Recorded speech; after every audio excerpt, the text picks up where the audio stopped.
बिहार एक ऐसा राज्य जिसने भारत को चाणक्य जैसे राजनीतिक चिंतक दिए, जहां नालंदा विश्वविद्यालय से ज्ञान की रोशनी पूरी दुनिया में फैली, जहां से स्वतंत्रता संग्राम की सबसे बुलंद आवाजें उठी।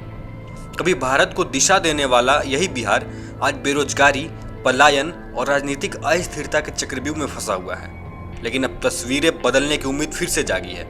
एक तरफ है तेजस्वी यादव, राजनीति के पुराने गलियारों से होकर आए, सत्ता का अनुभव रखते हैं और युवाओं के बीच एक लोकप्रिय चेहरा है।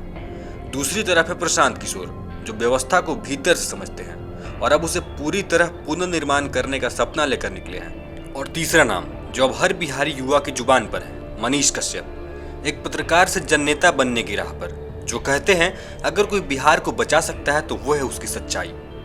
अब ये मुकाबला दो लोगों तक सीमित नहीं है, ये एक विचारधारा की लड़ाई है। एक और पुराना अनुभव, दूसरी ओर नई सोच और तीसरी ओर जमीनी आवाज। तो चलिए जानते हैं इन तीनों चेहरे के बारे में विस्तार से, उनकी सोच, उनके काम और उनके इरादों को, क्योंकि ये फैसला सिर्फ चुनाव का नहीं है, ये फैसला है बिहार के भविष्य का। तो सवाल आपसे है, किसे चुनेंगे आप? गाइज, हम लोग वीडियो में आगे बढ़े उससे पहले हम आपको बता दें कि मैं हूं नमन कौशिक और आप देख रहे हैं फैक्ट्स फर्स्ट। और आप सभी से एक छोटी सी रिक्वेस्ट है कि इस तरह की इन्फॉर्मेटिव वीडियोज को देखने के लिए आप हमारे चैनल फैक्ट्स फर्स्ट को सब्सक्राइब जरूर कर लें। तो चलिए वीडियो को शुरू करते हैं। तेजस्वी यादव, नाम तो आपने सुना ही होगा, लालू प्रसाद यादव के बेटे, लेकिन अब अपनी पहचान खुद बनाने की जद्दोजहद में लगे हुए नेता।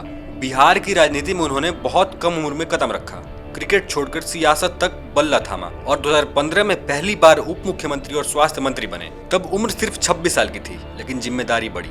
स्वास्थ्य मंत्री के रूप में तेजस्वी यादव ने कुछ अहम पहले की। राज्य के सरकारी अस्पतालों में डॉक्टरों की भारी संख्या में नियुक्ति शुरू हुई। बीपीएससी के जरिए शिक्षकों और चिकित्सा स्टाफ की बहाली करवाई गई। उन्होंने पीएमसीएच और सीएचएमसी स्तर पर मेडिकल सुविधाओं का विस्तार करने की कोशिश की। स्वास्थ्य विभाग में डिजिटल रिकॉर्ड सिस्टम लागू कराने की दिशा में कदम उठाए। उनका सबसे बड़ा दावा रहा बेरोजगारी को खत्म करना और सरकारी नौकरी देना। 2020 के विधानसभा चुनाव में उन्होंने जनता से वादा किया, हम 10 लाख नौकरियां देंगे, वो भी पहली कैबिनेट में। इस वादे ने उन्हें युवाओं का नायक बना दिया। बिहार की गलियों में, चाय की दुकानों पर हर युवा यही कहता था, अगर किसी को समझ है युवाओं की तो वो है तेजस्वी।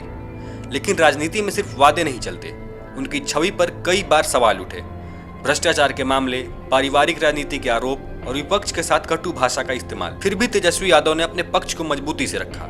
वो कहते हैं, मैं नई राजनीति की शुरुआत करना चाहता हूँ, रोजगार और विकास की राजनीति। आज लोगों की निगाहें तेजस्वी यादव पे टिकी है।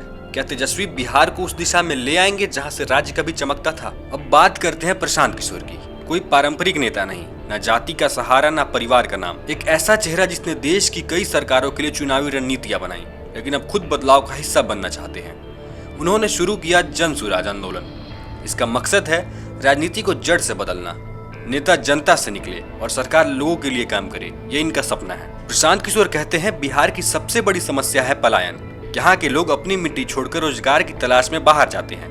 मैं एक ऐसा बिहार बनाना चाहता हूँ जहाँ लोगों को बाहर न जाना पड़े।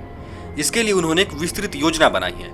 हर ब्लॉक में 5 वर्ल्ड क्लास स्कूल, जरूरतमंद परिवारों को गवर्नमेंट फंडेड प्राइवेट स्कूल विकल्प, युवाओं को ब्याज रहित लोन देकर आत्मनिर्भर बनाना और 50 साल से ऊपर के लोगों के लिए 2000 की मासिक सहायता योजना। वो कहते हैं, बिहार को सिर्फ सड़क या बिजली नहीं चाहिए, उसे एक नया सिस्टम चाहिए जो आने वाली पीढ़ियों को सक्षम बना सके। प्रशांत किशोर की बातों में तर्क है, लेकिन चुनौती भी बड़ी है, क्योंकि बदलाव की राजनीति आसान नहीं होती। और अब इस बदलाव की गाड़ी में एक नया चेहरा जुड़ा है, मनीष कश्यप। जनता की आवाज से जन आंदोलन तक। मनीष कश्यप, जिसे लोग यूट्यूब वाला पत्रकार भी कहते हैं, वो अब सिर्फ एक रिपोर्टर नहीं रहे, वो एक आंदोलन बन चुके हैं। बिहार की युवाओं की आवाज। तमिलनाडु में बिहारी मजदूरों के मुद्दे को उठाने वाले वो शख्स प्रशांत किशोर के जन सुराज आंदोलन का हिस्सा बन चुका है। लेकिन मनीष की राह आसान नहीं रही। उन्होंने तेजस्वी यादव पर सीधे आरोप लगाए। आपने बिहारी मजदूरों के साथ हुए अत्याचार पर चुप्पी साध ली। आपको सत्ता की कुर्सी प्यारी है या बिहार के लोग? इस टकराव ने बिहार की राजनीति में नई हलचल ला दी। तेजस्वी यादव ने पलटवार किया। मनीष कश्यप भड़काऊ पत्रकार हैं जो लोगों को गुमराह करते हैं। लेकिन सवाल यही है, अगर मनीष कश्यप जनता की आवाज हैं, तो क्या वो बिहार के भविष्य की दिशा बदल सकते हैं? अब वो अकेले नहीं, अब वो प्रशांत किशोर के विजन का हिस्सा है। क्या ये गठजोड़ बिहार की राजनीति को हिला सकता है? अंतिम सवाल जनता से, आपसे। तो एक तरफ है तेजस्वी यादव, जिनके पास सत्ता है, अनुभव है और युवा जुड़ाव है। दूसरी ओर प्रशांत किशोर, जिनके पास प्लान है, बदलाव की सोच है और अब मनीष कश्यप जैसी जमीनी आवाज भी। तीनों ही बिहार को बदलने की बात करते हैं, लेकिन सवाल है, आप किस पर भरोसा करेंगे? क्या आप सत्ता में रहे नेता को दोबारा मौका देंगे या एक रणनीतिकार जो सिस्टम ही बदलना चाहता है? या उस आवाज को जो जमीन से उठी है, जो सत्ता से नहीं सच से डरती है? किसे चुनेंगे आप बिहार का अगला नेता?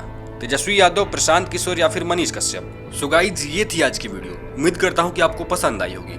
तो अगर आपको वीडियो अच्छी लगी हो तो कृपया वीडियो को ज्यादा से ज्यादा शेयर करें, लाइक करें और चैनल को सब्सक्राइब करें और कमेंट में अपना राय देना ना भूलें। धन्यवाद।